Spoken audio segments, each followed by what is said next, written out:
안녕하세요. 오늘도 서연살롱을 찾아주셔서 감사합니다. 저는 지방 대도시에 살고 있는 30대 초반의 여성이에요. 전문직으로 일하고 있고요. 완전 저 등쳐먹고 살려고 하던 남편과 이혼한 지 얼마 안 됐네요. 남편은 결혼 전 자기가 꽤나 능력 있는 스타트업 사업가인 것처럼 포장을 했는데요. 결혼하자마자 다 뽀록이 나더라고요. 저는 그런 것까지 이해하고 용서하며 사는 건 아니라고 생각해요. 이건 사랑이 부족하다거나 마음이 좁다거나 할 문제는 아닌 것 같아요. 사람을 속이고 거액을 여기저기서 끌어다 쓴 뒤에 저한테까지 피해를 끼치는데 그걸 그냥 다 끌어안고 사는 건 못하겠더군요. 그럼 저한테 어떤 일이 있었는지 차근차근 얘기할 테니 잘 들어봐 주세요. 앞서 말씀드렸듯이 저는 전문 직종 일을 하는 데다 연차도 좀 있어서 꽤 대우를 받으며 일을 하고 있어요. 정확히 이 일이다 라고 말씀드리기는 어렵지만 디자인 계열 쪽이라는 것만 밝혀둘게요. 이 바닥도 워낙 좁아서 누가 알면 좀 그렇거든요. 남편은 지인과 와인 모임에 갔을 때 만나서 알게 됐어요. 저한테 처음부터 관심이 많더라고요. 정말 티가 날 정도로요. 저는 크게 눈에 띄지 않는 평범한 사람이라서 남편이 그러는 게 좀 신기하기도 했고 솔직히 기분이 좋은 것도 있었어요. 그때만 해도 남편이 직진남이고 남 속일 줄 모른다고 생각해서 꽤 좋게 봤어요. 저한테 다가오는 모습이 그랬거든요. 그래서 한 번, 두 번 만나다 보니 사귀는 사이가 되었네요. 솔직히 결혼 결정이 성급하기는 했던 것 같아요. 사귀고 6개월도 안 돼서 결혼하자는 말이 나왔는데 남편이 결혼 이야기를 빨리 꺼낸 이유가 자기가 사업하느라 바쁘니까 시간이 있을 때 하면 좋겠다는 거였어요. 무엇보다 저는 남편이 그렇게 바쁘다면서도 저희 부모님 생신까지 챙기려고 하는 걸 보고 결혼 결정을 했어요. 물론 좀 이른감이 있다고 생각은 했죠. 엄마도 남편이 저를 많이 좋아한다고 생각했고요. 남자가 마음에 없는 여자한테 이러는 줄 아니? 절대 아니다. 그만큼 너를 좋아하니까 나나 네 아빠한테도 잘하려고 하는 거야. 나는 유진이 너만 결혼하고 싶으면 반대할 생각 없어. 아빠는 네가 좀 아깝다고 생각하시더라. 사업이라는 게 신기루 같은 거라 어느 정도 자리 잡기 전에는 모르는 거라고. 지금은 네가 훨씬 낫다고 하셔. 그렇더라도 너한테 잘하려고 하는 건 보기 좋다고 하셨어. 아무튼 우리는 너만 좋다면 반대 안 할 테니 네가 잘 생각해서 선택해. 부모님이 지금껏 저를 키워오신 방식이기도 했어요. 제가 길을 벗어나지만 않으면 제가 좋은 걸 선택하는 거였죠. 저도 남편이 저를 좋아하는 것 같다는 건 인정했어요. 안 그래도 일하느라 바쁘면서도 주말에는 꼭 시간 내서 나랑 있으려고 하고 이벤트도 이것저것 해주는 거 보면 나 좋아하는 건 맞아. 그래서 결혼하고 싶기도 하고. 결혼 결정하게 되면 식 올리는 거 너무 멀리 잡지 않는 게 좋겠다. 결혼식 오래 기다려도 사람 지치는 거야. 근데 형이 한 명 있다고 했나? 아버지는 돌아가시고 어머니만 계신댔지? 형은 6년 전에 결혼했대. 어머니는 프랜차이즈 국밥집 하고 계시고 형은 회사 다닌대. 영민 씨 형수랑 형이랑 같은 회사 다닌대. 사내 연애에서 결혼했다더라. 평범해도 각자 생활력 강한 집인 것 같아. 그래, 자기들 먹고 살 거 잘 챙기면 그게 최고야. 꼭 돈이 많고 재산이 많고 그런 게 중요한 게 아니야. 물론 여유가 있으면 더 좋지만 스스로 벌 능력이 있는 게 더 중요하니까. 그런 사람이면 너 고생시킬 일도 없겠네. 라며 엄마도 만족스럽게 생각하셨어요.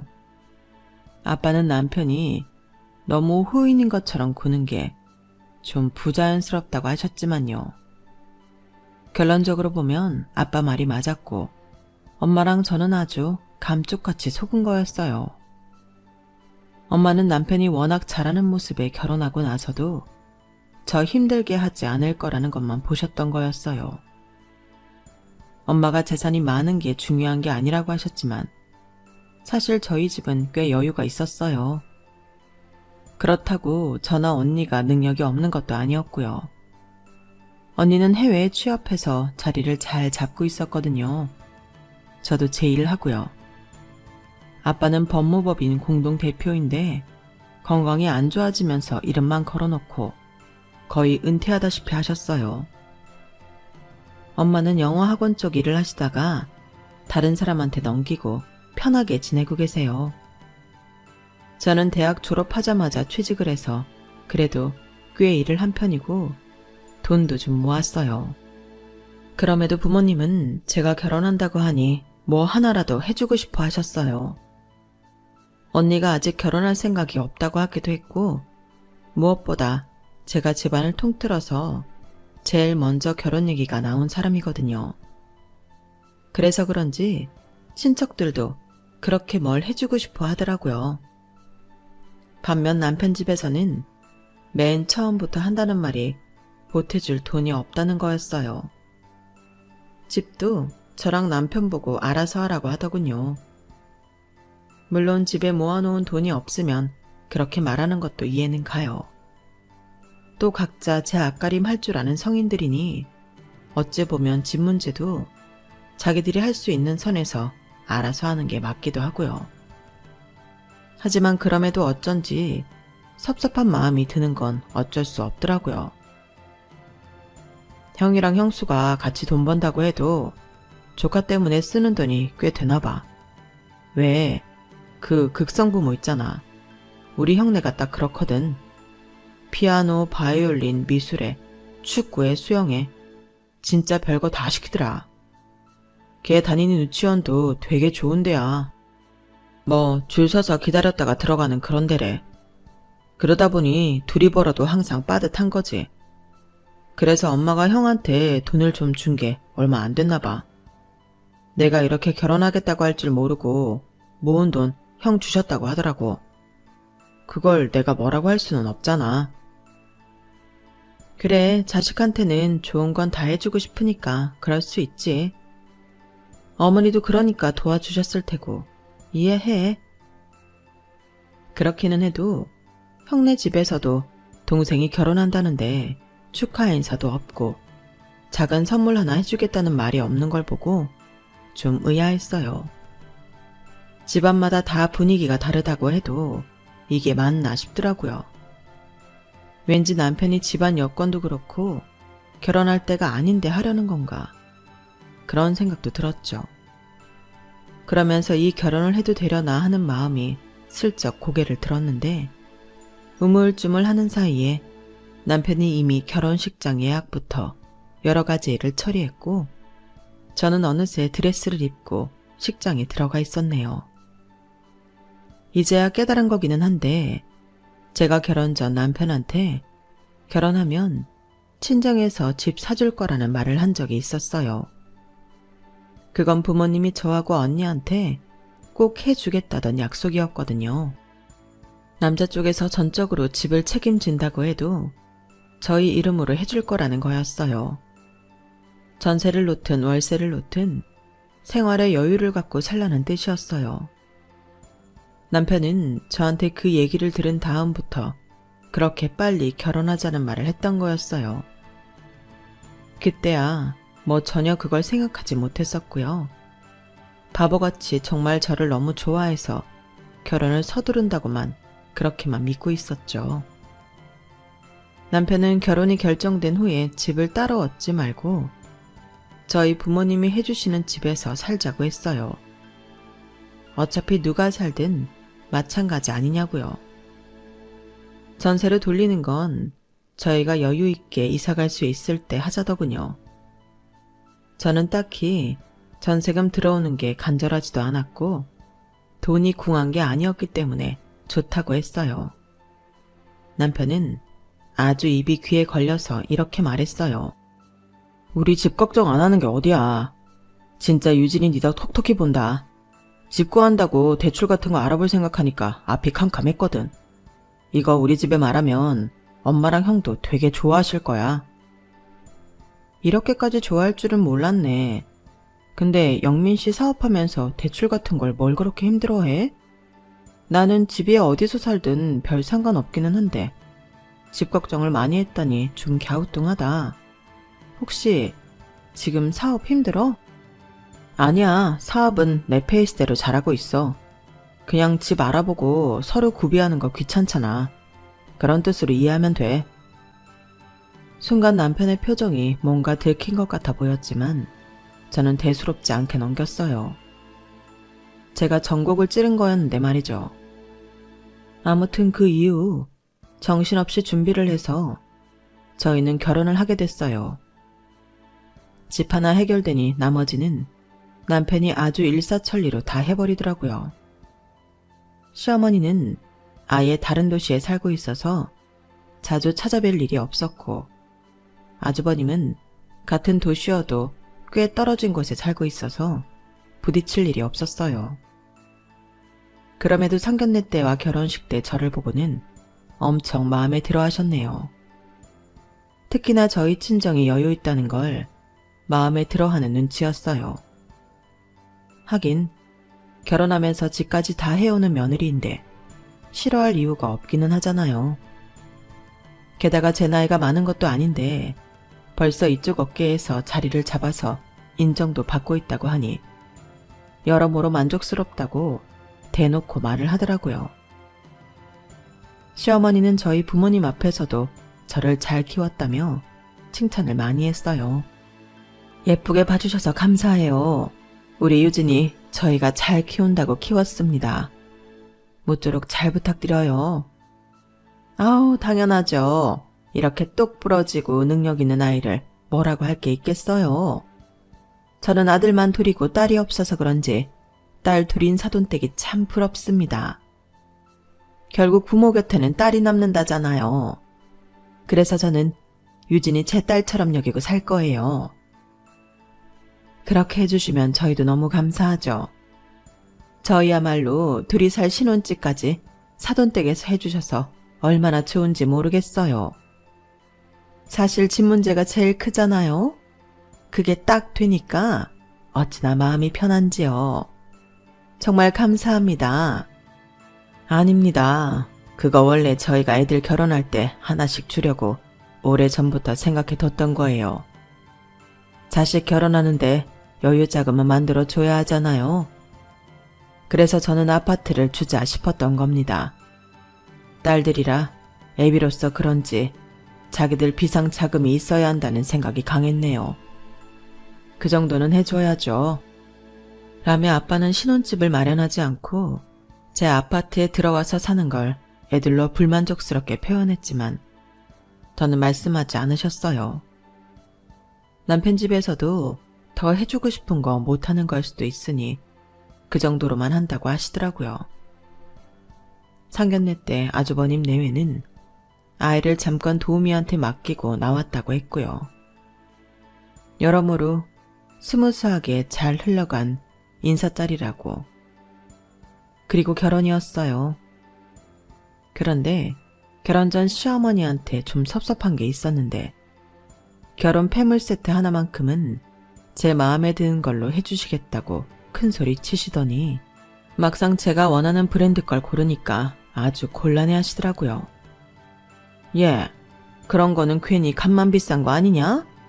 굳이 백화점에 삐까뻔쩍하게 매장 있는 데서 해야겠어? 여기 보면 거의 비슷한데도 가격이 거의 3분의 1은 싸잖아. 어머니, 그래도 디자인도 그렇고 나중에 에이스 같은 것도 다른 거예요. 무엇보다 이런 줄이나 귀걸이 침 같은 거 마무리도 이 브랜드 걸 따라갈 수 없잖아요. 너 은근히 허영이 있구나. 돈 좀 있시산 애들이 그렇기는 하다만 나는 더 싸게 살 수 있는 걸 왜 돈 더 주고 사는 건지는 이해를 못하겠다. 나는 돈 이것밖에는 못 주겠어. 그럼 그만큼만 돈 주세요. 나머지는 제가 보태서 원하는 거 살게요. 그래도 결혼할 때 한 번 받는 폐물 세트인데 제 마음에 드는 걸로 하고 싶어요. 그래라 그럼. 근데 네 고집도 참 어지간하다. 웬만하면 어른이 해준다는 거 받는 게 예의 아니니? 저를 딸처럼 여기며 예뻐해주겠다고 하신 지 얼마 되지 않아서 바로 눈앞에서 빈정거리기나 하니 저도 참 당황스럽기는 하더라고요. 진짜 딸처럼 여길 수 없다는 건 저도 알아요. 그래도 조금 마음에 안 맞는다고 이렇게까지 바로 태세 전환해서 저더러 허영이 있다느니 예의가 어떻다느니 그런 말을 할 줄은 몰랐어요. 그래도 시어머니는 제가 집이 있다는 것 때문인지 다른 걸 무리하게 요구하지는 않았어요. 그런데 결혼하고 집들이 하는 건 미처 집 정리가 되기도 전에 무조건 날짜 정해서 하라는 식이라 당혹스러웠죠. 제가 집 정리를 더 해야 한다고 하니 아주버님이랑 와서 돕겠다며 아예 자기가 정한 날짜에 쳐들어왔어요. 그러더니 저희 아파트를 샅샅이 훑어보면서 진짜 좋다며 연신 부러워하더군요. 아주버님은 정말 부러워하는 게 보여서 제가 형님 눈치가 보일 정도였어요. 야 영민아, 너 진짜 재수씨 업고 살아야겠다. 내가 이런 집에서 신혼 시작했으면 평생 해달라는 대로 다 해줬을 거야. 아주버님 무슨 그런 말씀을 하세요. 집장만만 했지 다른 거는 영민 씨도 많이 보탰어요. 아우, 아파트가 중요하죠. 이런 좋은 동네에 이런 아파트잖아요. 너무 그러니 제가 민망하기도 했지만 솔직히 남편이 아주버님 하는 말을 좀 새겨들었으면 했어요. 결혼해서 보름도 지나지 않았지만 남편이 집안일을 등한시하는 게 보였거든요. 물론 결혼하면 다 변하고 자기 살던 습관이 나온다고는 하지만 저래가지고 무슨 사업을 하나 싶을 만큼 남편은 좀 게으르고 만사를 귀찮아했어요. 그리고 일한다고 서재에 들어가 있을 때 들여다보면 눈이 빠져라 핸드폰만 두들기고 있었고요. 남편은 그렇게 자기 본 모습을 조금씩 드러내기 시작했어요. 무엇보다 공동생활비 통장을 만들자고 하는 말에 남편은 자기는 당분간 돈이 없다고 하는 게 너무 황당했어요. 나 가전제품이니 소파니 가구니 이런 거 다 대출받아서 한 거야. 그거 갚은 것만도 지금 엄청 벅차. 안 그래도 회사 일 때문에 대출받은 것도 있어서 머리가 다 지끈거린다고. 그러니까 한 몇 달만이라도 네 돈으로 먼저 생활하자. 괜찮지? 회사 일은 회사 돈으로 하는 거잖아. 그럼 영민 씨 여윳돈 하나 없이 먼저 결혼부터 하자고 지른 거야? 그렇다고 집안 살림살이 영민 씨 혼자서 한 것도 아니잖아. 나도 절반은 보탠 거야. 이거 너무 대책이 없어 보이네? 대책이 없기는 왜 없어. 지금 사업 잘 되고 있고 목표치 수익만 달성하면 다 풀린다고. 그러니까 조금만 기다려. 네가 쓴 건 진짜 하찮을 만큼 돈 갖다 줄 테니까. 남편은 대수롭지 않은 일처럼 말하며 큰 소리를 쳤지만 저는 완전 속았다는 생각이 들었어요. 저한테는 집만 해결되면 다 될 것처럼 말하고 결혼한 건데 대출받아서 겨우 결혼식을 치르고 살림을 장만한 거잖아요. 그것도 저랑 반씩 하는 건데 말이에요. 저는 자금 상황이 어떤지 지금이라도 사실대로 말하라고 했어요. 처음에는 이 핑계 저 핑계 대며 빠져나가던 남편은 제가 정말 화가 난 걸 깨닫고는 어쩔 수 없이 실토하더라고요. 내가 결혼하기로 하고서 사업이 좀 힘들어졌어. 근데 원래 그런 거 하다 보면 기복이라는 게 있는 거잖아. 이번에는 다른 때보다 빡세더라. 완전 법인카드로 돌려먹기 하느라 죽을 지경이야. 그런 얘기는 결혼 전에 했어야 되는 거 아니야? 아니 이런 상태에서 어떻게 결혼을 하겠다고 해? 그냥 결혼한 것도 아니고 무리해서 빨리 한 거잖아. 내 입으로 결혼하자고 해놓고 미루자고 어떻게 말하냐. 그리고 이건 내 문제인데 그걸 너한테까지 말해서 걱정시키는 건 좀 아니잖아. 어쨌든 결혼 무사히 했고 우리 당장 돈 없는 거 아니잖아. 지금 잘 지나가고 있으니까 곧 회복될 거야. 너무 걱정하지 마. 조금만 봐주라. 저는 이게 봐줘서 될 일인가 싶더라고요. 그렇게 힘들었으면 결혼하는 게 분명 큰 부담이었을 텐데 오히려 자기가 더 서둘러서 빨리 하려고 했던 게 좀 의심스러웠어요. 저는 그제야 조금씩 다른 관점에서 남편을 보게 됐어요. 결혼하고 한 달 정도 됐을 때의 일이네요. 당장에 힘들다는 사람한테 더 말해봤자 돈이 나을 것도 아니니까 저는 제 돈으로 생활을 했는데요. 그러는 동안에도 남편은 대체 사업을 하는 건지 뭘 하는 건지 모르겠더라고요. 그래도 제가 아빠랑 엄마가 일하는 걸 보고 자랐는데 제대로 일하는 게 뭔지 왜 모르겠어요. 남편은 돈 때문에 누가 전화하는 것 같으면 곧 된다는 말만 하고 얼른 끊거나 어떻게든 회피하려고만 했어요. 그렇다고 일에 집중하는 것 같지도 않더라고요. 그러고 또 두어 달쯤 지났을 때 시어머니가 대뜸 화를 내며 저한테 전화를 했어요. 얘, 니네 내 돈 언제 갚을 거야? 아무리 자식이라도 봐주는 거 한계가 있다? 나도 내 가게 굴려야 하는 사람인데 이렇게 무작정 돈 줄 생각을 안 하면 어떡해? 어머니 돈이라뇨? 저는 모르는 일이에요. 영민 씨가 어머니한테 돈 빌렸어요?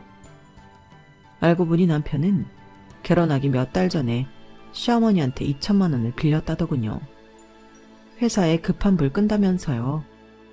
나는 너도 알고 있는 줄 알았는데 아니었니? 그럼 얘 요즘 뭐하니?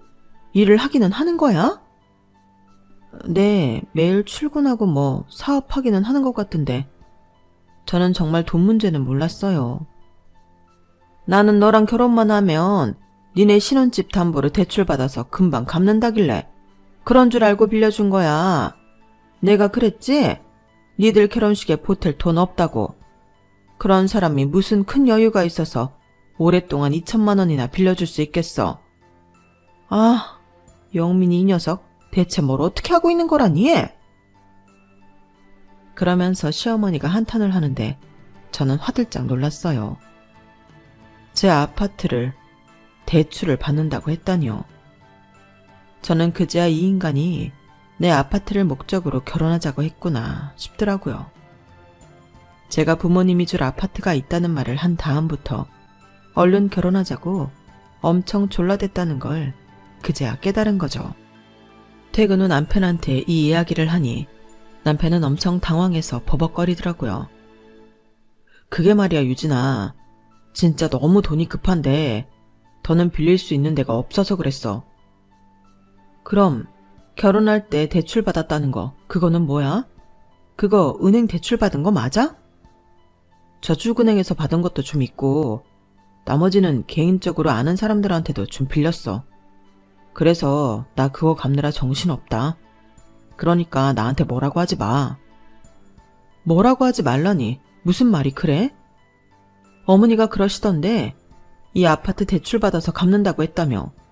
근데 나더러 뭐라고 하지 말라니. 나 그러니까 대출 받게 해주든지 아니면 그냥 잠자코 있으라고. 지금 나한테 화내는 거야? 적반하장도 유분수지 나한테 화를 내? 그러자 남편은 입을 다물더니 서재로 들어가 버리더군요. 그리고 잠시 후 나와서 저한테 대출 좀 받자며 사정을 했어요. 유진아, 진짜 이 고비만 넘기면 돼. 그러니까 아파트로 대출 좀 받자. 어? 하도 사정을 하니 저도 좀 안 됐다는 생각이 들었고 그때만 해도 결혼 파토 낼 생각은 없었기 때문에 진지하게 고민을 했어요. 그런데 남편이 화장실 간 사이에 우연히 보게 된 문자들을 보고 저는 당장 헤어지기로 마음먹었어요. 거기에는 온통 제 아파트 대출 받아서 돈 갚는다는 말로 도배가 되어 있었고 사람들마다 그게 언제냐, 돈 언제 나오냐는 문자들이 줄이어 오더라고요. 저는 그제야 이 남자가 계획적으로 저랑 결혼했다는 걸 깨달았어요. 게다가 결정적으로 저는 남편이 서재에서 일을 하고 있는 게 아니라 경마에 정신이 팔려 있는 걸 목격하고 말았어요. 그걸 들킨 남편도 당황해서 노트북도 끄고 지 핸드폰도 감추고 별짓 다 했지만 소용없었어요. 이미 경마를 본 히스토리 내역이 다 있었고 핸드폰에도 그 흔적들이 잔뜩 있었거든요. 나 완전 너한테 속은 거야. 내가 바보 맞아. 그러니까 더는 바보가 될 수 없어. 나가줄래? 짐들은 차차 정리하고 나는 바로 이혼 소장 접수할 거니까 너는 여기서 나가. 유진아, 네가 화나고 기가 막힌 거 나도 알아. 그렇다고 결혼하고 지금 3달밖에 안 됐잖아. 아니, 이제 4개월 되어가나? 이것밖에 안 살아놓고 무슨 이혼이야. 즉흥적으로 결정하려고 들지 마. 아니, 나는 더 이상 바보가 되지 않기 위해서 냉정하고 이성적으로 결정하는 거야. 내가 네가 결혼 후 저질렀던 모든 걸 귀책 사유로 다 해버리면 너는 나한테 위자료 엄청 물어줘야 될걸? 그러니까 그냥 합의하자고. 제가 완강하게 나오니까 남편도 더는 어쩔 수 없겠다 싶었는지 체념을 하는 것 같았어요. 그럼 나 살 곳 알아볼 때까지만 있게 해주라. 그 정도는 해줄 수 있지? 저는 알겠다고 하고 되도록 빨리 알아보라고 했어요. 그리고 제가 집에 없으면 남편이 무슨 장난을 칠지도 모른다는 생각에 집안에 CCTV도 설치해놓고 저도 집을 나가지 않고 있었네요. 남편과는 각자의 생활 공간을 갖고 있었고요.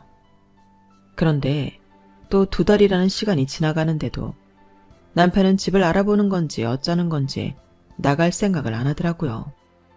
저는 처음 이혼 얘기가 나왔을 때 이미 소장을 접수해 놓은 상태였고 귀책 사유에 대한 증거도 많이 모아서 변호사에게 갖다 주었어요.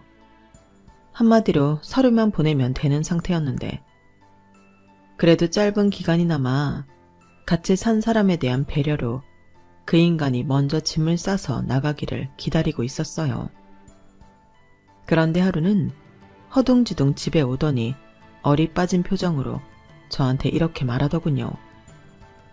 혹시 형하고 통화했어? 형이 여기 온다고 했어?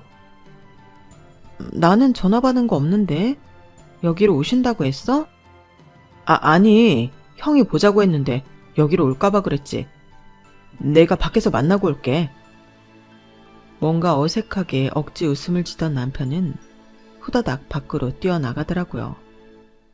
그러더니 2시간쯤 지나 남편은 녹초가 돼서 집으로 돌아왔어요. 표정은 아주 어둡고 안 좋았고요. 저는 무슨 일인지 별로 물어보고 싶지도 않았는데 다짜고짜 소파에 털썩 앉더니 머리를 감싸쥐고 힘들어 하더라고요.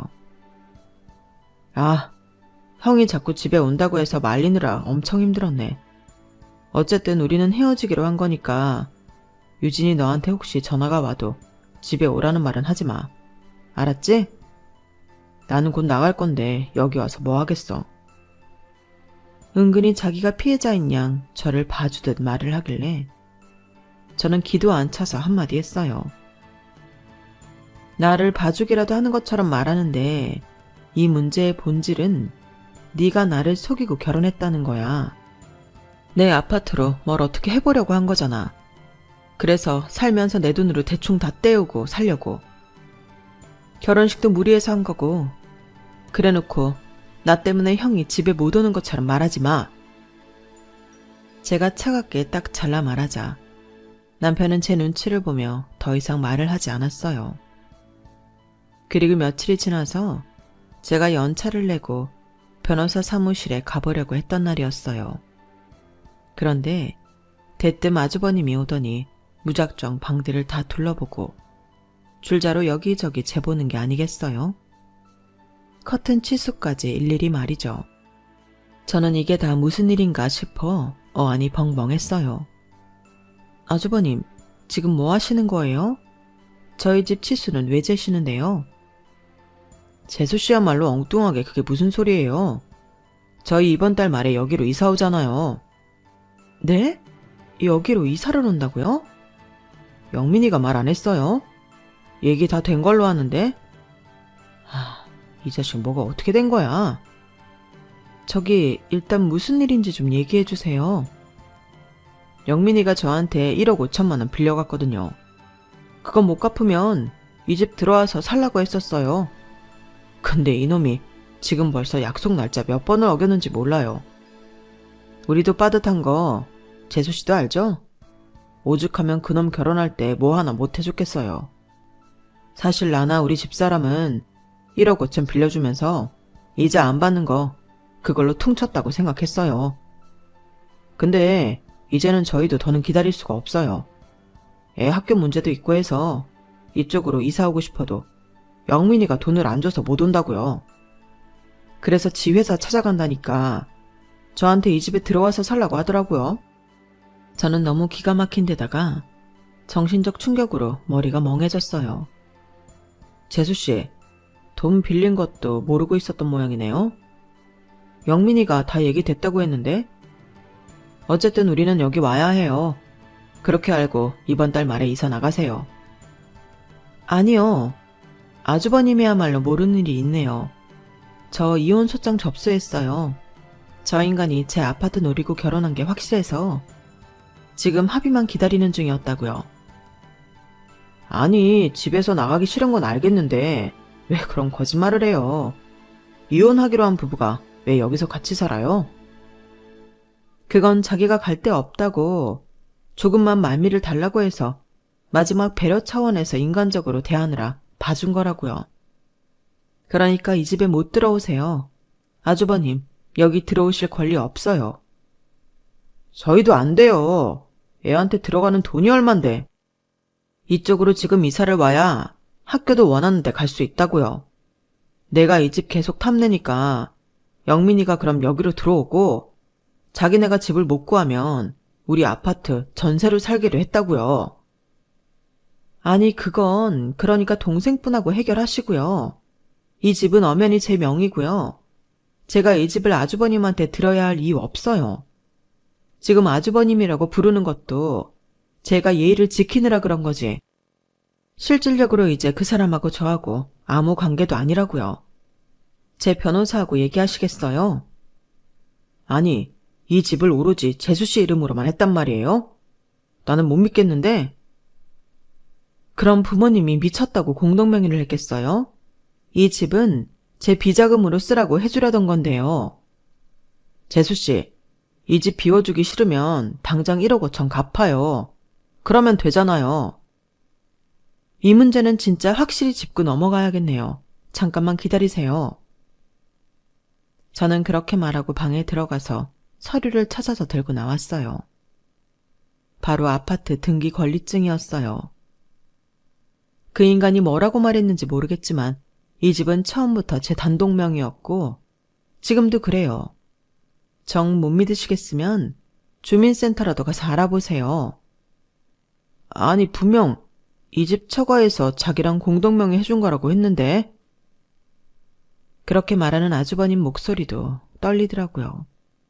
그때 남편이 집에 들어왔는데 자기 형을 보더니 얼굴이 하얘져서 부들부들 떨더군요. 아주버님은 무섭게 남편을 쏘아봤고요. 금방이라도 한 대 칠 것처럼 보였어요. 아주버님 앞에서 허세 부리고 싶어서 저랑 공동명의했다고 말했나 본데 전혀 사실이 아니니까 그런 줄 아세요. 아주버님 이 집에 이사할 권리 없어요. 그러니까 제발 좀 당신 동생 데리고 이 집에서 나가주세요. 저는 그러면서 마지막으로 제 변호사와 통화까지 연결해주면서 현 상황이 어떤지 정확히 인식하게 했어요. 그제야 모든 실상을 알게 된 아주버님은 얼굴이 시뻘개져서 열받아 미치려고 하더라고요. 남편은 자기 형 앞에서 두 손을 비비며 이렇게 말했어요. 형, 일단 내가 1,500만 원 구해놨으니까 그것부터 받아. 그걸로 좀 당분간만 참아줘. 어? 보시다시피 우리 이혼하게 돼서 뭘 해줄 수가 없어. 남편 말이 끝나자마자 아주버님은 남편 따귀를 철썩 갈겼어요. 어찌나 세게 때렸는지 한 대 맞은 남편이 바닥에 나뒹굴 정도였어요. 형은 내 가족이잖아.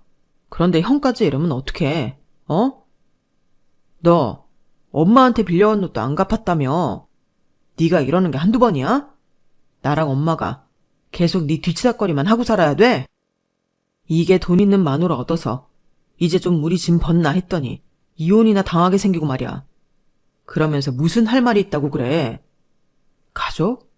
너 가족 아니었으면 벌써 손절했어. 알아? 다 됐고 당장 돈 내놔. 대체 돈을 다 어디다 쓴 거야? 그제야 남편이 실토를 하는데 정말 놀랍기만 했어요. 주식을 해서 재미를 봤던 남편은 점점 더 거기에 몰입했고 결국 회사 돈까지 집어넣었다가 폭삭 망했다는 거였어요. 그런데도 정신을 못 차리고 이제는 경마에 미쳐서 경마를 하느라 돈을 다 날렸다네요. 자기 말로는 경마가 훨씬 돈을 잘 벌길래 그걸로 다 메꿀 생각이었대요. 너무 한심하고 기가 막혀서 말도 나오지 않았어요. 야, 이 자식아. 그럼 내 돈을 경마로 다 날렸다는 거야? 네가 미쳤어? 이런 정신 상태로 무슨 사업을 한다는 거야? 야, 내 돈 내놔. 재수씨, 이거 재수씨가 몰랐다는 거 진짜 말이 안 된다고 생각하거든요? 그러니까 부부 공동 책임이니까 재수씨도 내 돈 갚아요. 얼른! 제가 말씀드렸죠. 저도 전혀 몰랐고 이 인간이 제 아파트로 대출받아서 돈 갚을 꿍꿍이가 있었던 것도 몰라서 이혼 소송 한다고요. 아까 변호사한테도 들었잖아요. 저는 이 사람이 빚진 거 갚을 의무 없어요. 결혼해서 생활비도 다 제가 썼고요. 이 아파트도 친정에서 해준 거고요. 혼수도 저랑 반반 했어요. 제 돈도 들어갔다고요. 그런데 제가 무슨 빚을 갚아요? 저한테 억지 부리지 마세요. 제 말에 아주버님은 넋이 나간 표정으로 바닥에 주저앉아 땅을 치더라고요. 저도 지금 충격이 되게 크거든요. 그러니까 제발 동생 수거해 가세요. 나가달라고 말한 게 벌써 몇 달 전인데 아직도 이러고 있었던 것도 아주버님을 속이려고 그런 거 아닌가 모르겠어요. 제발 둘 다 나가주세요. 제 말에 남편도 아무 대꾸를 못하고 고개만 푹 숙이고 있었어요. 내가 어쩌자고 네가 하자는 대로 결혼을 했는지 모르겠다. 그래도 네 정체를 빨리 알게 된 게 불행 중 다행이네. 아, 너랑 더 살았으면 어쩔 뻔했니? 이 정도 한 것만도 조상님이 도우신 거라고 생각하려고 해. 나 네 엄마한테도 전화한다. 저는 바로 그 자리에서 시어머니한테 전화를 걸어서 말했어요. 어머니, 저 어머니 아들 반품할게요. 제 아파트 어떻게 해보려고 저랑 결혼한 사람이에요. 돈은 여기저기 빚지고 있고 그걸 제 걸로 갚으려고 하는 남자랑 저는 못 삽니다. 이거 사기 결혼이에요. 이혼 합의 못하겠다 하면 사기죄로 고소할 테니까 아들 설득 잘하세요. 시어머니와 통화를 끝내자 그제야 남편은 저한테 매달렸어요. 저기 유진아, 이러지 말고 다시 잘 생각해봐. 돈은 내가 다 해결할게. 그러니까 이혼만은 제발 하지 말자. 어? 부탁이야. 나는 나를 철저히 속인 거 절대 용서 못해. 나랑 결혼한 것도 이 아파트 때문인 거잖아. 내 돈으로 살면서 어떻게 대충 돈들도 갚아보려고 한 것도 나 못 참아. 내가 그렇게 호구로 보였어? 진짜 나 경찰 부른다. 그제야 남편은 아주버님과 함께 집을 나갔어요. 나가면서 아주버님이 남편한테 큰 소리로 화를 내는 소리가 들렸지만 저는 더 이상 상관하지 않았어요. 저는 남편이 돈을 쓴 만큼 물건과 이혼 소장을 본가로 보냈어요. 처음에는 시어머니가 저희 부모님한테 몰인정하다느니 인간성이 나쁘다느니 하며 억지를 부리며 싸우려 대들었지만 그래봤자 결국 자기들 손해라는 걸 알고는 현실을 받아들였어요. 저는 그렇게 철저히 저를 이용하려고 결혼한 남자와는 빠른 손절이 답이라고 생각하고 지금도 잘했다고 믿고 있어요. 저희 부모님도 그러시고요. 엄마는 잠시나마 남편의 모습에 속은 것 같다며 그것도 분해하시더라고요. 뭐, 속이려고 작정한 사람인데 어떤 모습은 안 보여줬겠어요. 속인 사람이 나쁜 거지 속은 사람이 무슨 죄가 있나요? 아무튼 저는 더 큰 문제 안 보고 이만하길 다행이라고 생각하고 있네요. 제 이야기는 여기까지예요. 어떻게 들으셨는지 모르겠지만 제 앞날에 많은 응원해 주시길 부탁드려요. 그럼 좋은 하루 되세요. 여러분, 사연 댓글에 응원과 현명한 조언 부탁드려요. 좋아요와 구독은 저에게 큰 힘이 됩니다. 오늘도 좋은 일 가득하세요.